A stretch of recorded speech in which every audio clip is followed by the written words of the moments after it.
जनवरी को 26 जनवरी क्यों कहा जाता है और किस तरह से हमारे मुल्क के अंदर उलमा ने खून बहाया है, किस तरह से इस दीन के ऊपर चढ़े हैं, किस तरह से उन्होंने मदरसे कायम किए हैं, किस तरह से उन्होंने लोगों को तैयार किया है, किस तरह से उन्होंने इस हिंदुस्तान को आजाद कराया है। मेरे भाइयों, आओ मैं मुख्तसर तारीख को आपके सामने रखता हूँ। आइए, अंग्रेज हिंदुस्तान के अंदर सन 1488 के अंदर आ चुका था, सदियों पहले आ चुका था। जो लोग तारीख बयान करते हैं ना सन 1857, वहां से हिंदुस्तान की तारीख नहीं है, वहां से तो कई सदियों पहले तारीख शुरू हो चुकी है। इसलिए भाइयों, आप सोचिए किस मिशन के तहत वो हिंदुस्तान के अंदर घुस रहा था और काम कर रहा था। सन 1498 के अंदर जब वो आया और उसने यहाँ का जायजा लिया, यहाँ की सरजमीन को पढ़ा और देखा कि यहाँ तो मुझे हुकूमत करने की खुशबू आ रही है, यहाँ मैं अपना पैर जमाने की कोशिश कर रहा हूँ। चुनांचे उसके दिल के अंदर जो जज्बात, जो एहसासात थे वो उनके साथ थे। उन्होंने समझा कि हम हर काम के अंदर कामयाबी और कामरानी को पहुंच जाएंगे। उन्हें ये नहीं मालूम था कि जब अल्लाह के नेक बंदू से टकराया जाता है तो रब ताला उनको चूर चूर कर देता है। जो कुरान वालों से टकराता है खुदा ताला उनको चूर चूर कर देता है। मेरे भाइयों, आओ, नवाब सिराजुद्दौला अल्लाह का नेक बंदा है, बंगाल की सरजमीन से उठा है और जब इसने मुकाबला किया, कुल उम्र 18 साल लिखी है किताबों में, 18 साल का ये नौजवान जब बंगाल की सरजमीन से उठता है, समझ लेता है कि यहाँ अंग्रेज हुकूमत करने के इरादे से आ रहा है, यहाँ एक गोरी चमड़ी वाला नापाक कदम रख रहा है। इस सरजमीन को चुनांचे बचाया जाए और हिंदुस्तान को पाक किया जाए। चुनांचे नवाब सिराजुद्दौला ने अफराद तैयार किए, लोगों को तैयार किया, लोग तैयार होते चले गए। बिल आखिर एक छोटी सी मीटिंग कायम की गई। नवाब सिराजुद्दौला का जो शागिर्द है, आपका जो खलीफा है, वो मीर जाफर है। अंग्रेज ने समझा कि हम यहाँ कामयाब हो जाएंगे, हमारा यहाँ सिक्का बनेगा, हमारा यहाँ डंका बनेगा। उसे ये नहीं मालूम था कि यहाँ एक अल्लाह के नेक बंदे का सिक्का शुरू हो चुका है।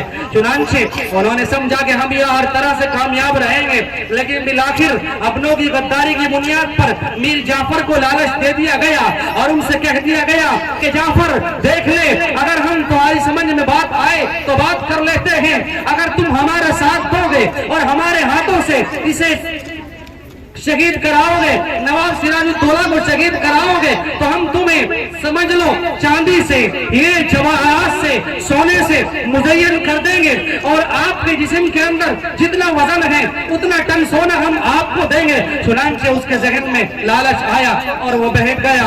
आप भी चुनांचे शहीद कर दिए गए। उसके बाद मैसूर की सरजमीन पर हज़रत टीपू सुल्तान शहीद रहमतुल्लाह अलैह ने इस कमान को थामा।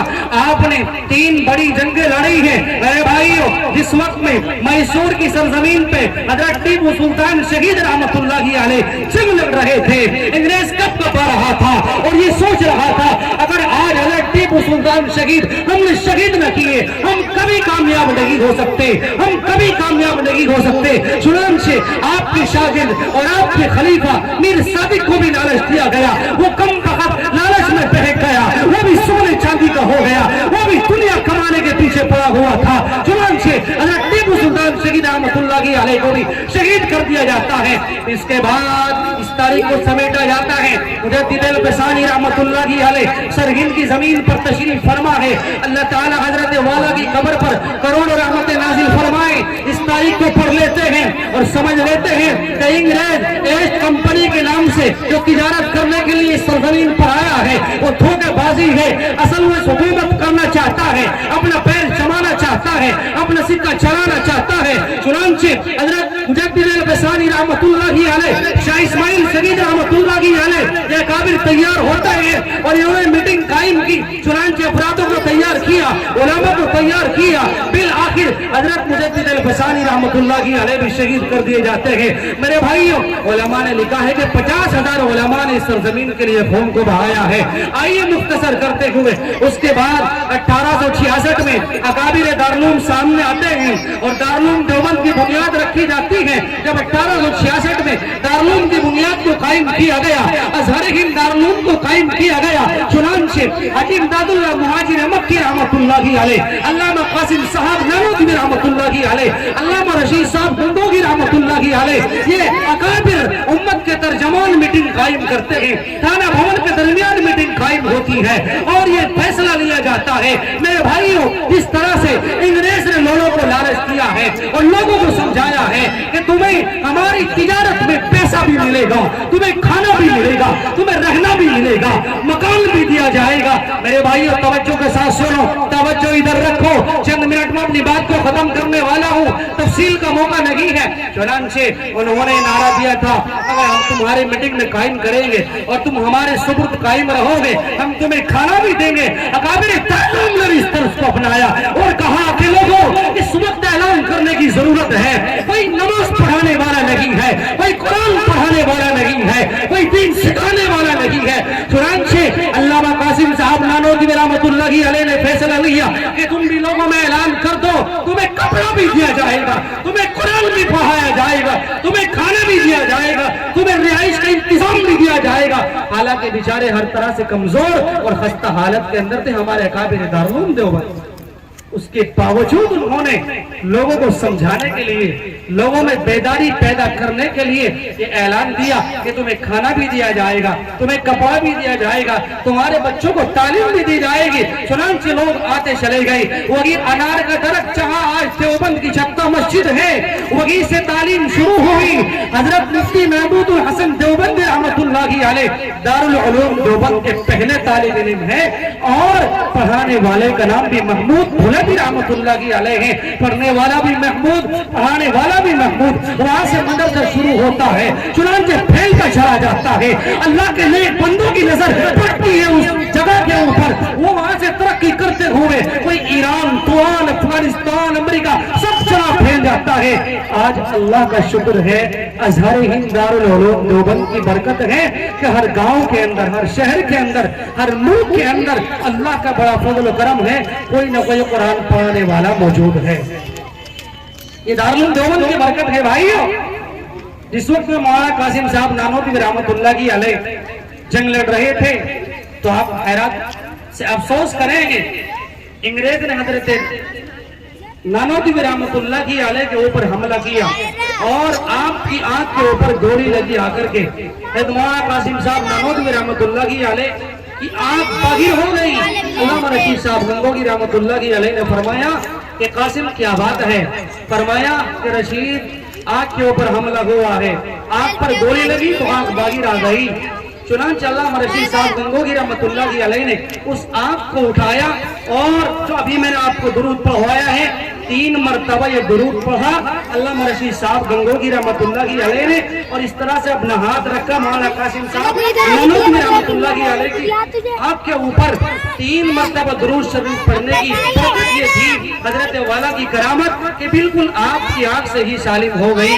ऐसी ऐसी कुर्बानियों के बावजूद ये मुल्क आजाद हुआ है भाइयों। इससे भी आगे आप देखिए, हजरत मौलाना हुसैन साहब मदनी रहमतुल्लाहि अलैह के हालात को हम पढ़ते हैं तो पता चलता है, जब आपको कैद कर लिया गया और आप असीर माल्टा है, आपको माल्टा की जेल में डाल दिया गया, आपकी वालिदा ने खत लिखा कि बेटा बहुत दिन हो गए, आपसे मिलने को दिल तरस रहा है, आपसे मिलने को दिल तरस रहा है, चाहती हूँ कि बेटे जियारत कर लूं।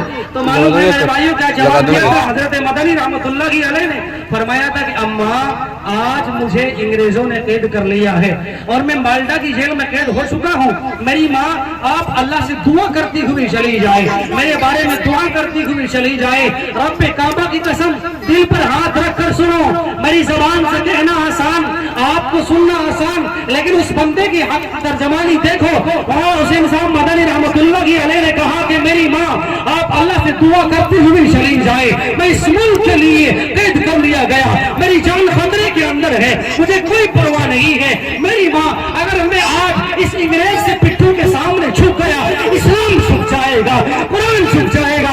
मैं नहीं चाहता कुरान का दीवाना इन घरों के सामने झुके। मेरी माँ आपका इंतकाल हो जाए, आप दुनिया से चली जाए, आप अल्लाह से दुआ करते हुए रुखसत हो जाए, लेकिन मैं नहीं आ सकता, आपसे मुलाकात नहीं कर सकता। मेरे भाइयों, मौलाना हुसैन साहब मदनी रहमतुल्लाहि अलैह की वालिदा इंतकाल कर जाती है, आप दुआ फरमाते हैं, या अल्लाह कल क़यामत का दिन होगा, रब ताला का दरबार लगा हुआ होगा, जब खुदा ताला उससे मालूम करेगा कि तुमने क्या कुर्बानी पेश की है। मैं कहूँगा ए मेरे मालिक, मेरी माँ ने मुझे देखना चाहा था, لیکن میں نے اپنی ماں کو منع کر دیا تھا اور کہا تھا کہ میری ماں تو اللہ سے دعا کرتی ہوئی چلی جا، کل قیامت کا دن ہوگا، میری اور آپ کی ملاقات حوض کوثر کے اوپر ہوگی۔ میرے بھائیوں، ایسے سے قربانیوں کے باوجود ملک آزاد ہوا ہے۔ حضرت شاہ ولی اللہ محدث دہلوی رحمۃ اللہ علیہ کے حالات کو پڑھے۔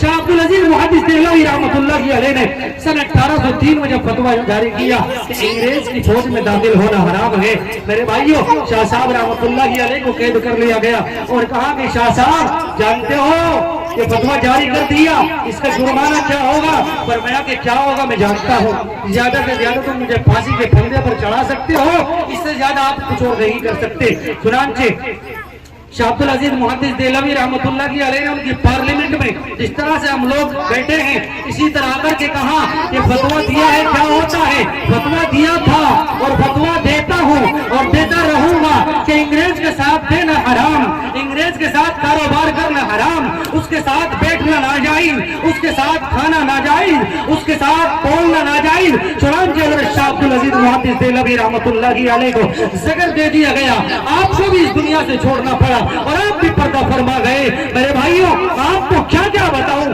وقت نہیں ہے، کئی گھنٹے چاہیے تاریخ کے حوالے کو بیان کرنے کے لیے، لیکن میں یہی کہوں گا نوجوان دوستوں اپنے کابر کی تاریخ کو پڑھو، اللہ کے نیک بندوں کی تاریخ کو پڑھو، جن کی بدولت آج ہم زندہ ہیں، جنہوں نے ہمیں قرآن سکھایا، جنہوں نے ہمیں اسلام سکھایا، جنہوں نے ہمیں دین سکھایا، جنہوں نے ہمیں نماز سکھائی، جنہوں نے ہمیں پڑھنے کا ہنر بخشا، جنہوں نے ہمیں قرآن کا ہنر بخشا۔ اس لیے میرے بھائیوں آج ہم سب مل کر کے کہہ دیتے ہیں 26 جنوری ہے، آج خوشی مناتے ہیں، ہر بچہ ہر کوئی بڑا، ہر ہندوستان کا باشندہ اپنے دل کے اندر خوشی محسوس کرتا ہے۔ یہ صحرا تو اکابر داروں کے سروں پر جاتا ہے، انہی کی برکت ہے۔ اگر آج اللہ کے بندے اپنی قربانی نہ دیتے، خدا کی قسم میں اور آپ اس طرح سے آرام اور سکون کے ساتھ زندگی نہیں گزار سکتے تھے، نہیں گزار سکتے تھے۔ بھائی ہم کیا سمجھتے ہیں؟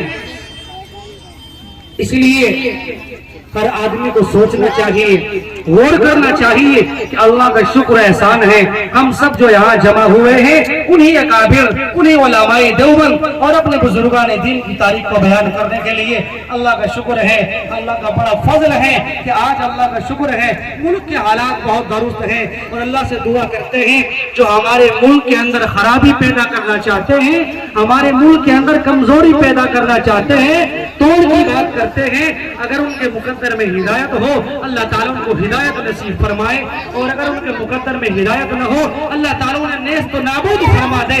اس لیے بھائیوں آج ہم سب کہتے ہیں اللہ کا شکر ہے اس ملک کے لیے، اس سرزمین کے لیے ہر کسی باشندے نے قربانی دی ہے، چاہے وہ ہمارے ہندو بھائی ہو، عیسائی بھائی ہو، دلت بھائی ہو، کسی بھی فرقے سے تعلق رکھنے والا ہو، ہر بندے نے قربانی دی ہے۔ سبھی کی محنتوں سے، سبھی کی قربانیوں سے، سبھی کی کاوشوں سے یہ ملک آزاد ہوا ہے، اور ہم کہتے ہیں کھلے ہم چیلنج کے ساتھ اگر اس ملک کے لیے ہماری جان کی قربانی کی ضرورت پڑی تو انشاءاللہ العزیز ہم سب جان کی قربانی دینے کے لیے تیار ہے نا انشاءاللہ؟